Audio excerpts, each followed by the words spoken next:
માનનીય પ્રધાનમંત્રી મોદી સાહેબે એક જળ સંચય જન ભાગીદારીથી જન આંદોલનનો એક આહવાન પણ કર્યું હતું અને એની અંદર એમણે કહ્યું હતું કે કર્મભૂમિથી માતૃભૂમિ માટે એમણે યોગદાન આપવું જોઈએ અને એના કારણે અમે લગભગ ગઈકાલ સુધીમાં 70 લાખથી વધુ સ્ટ્રક્ચર લોકોના સહકાર સાથે બનાવ્યા છે અને એના કારણે ખૂબ મોટો જળ સંચય થયો છે.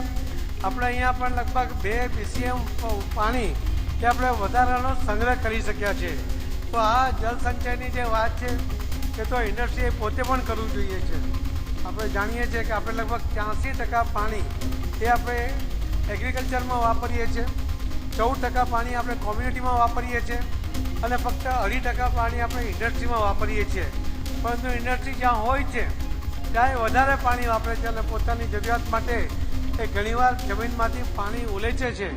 એના કારણે ખૂબ મોટી ભયંકર જે પરિણામો પણ સર્જાતા હોય છે.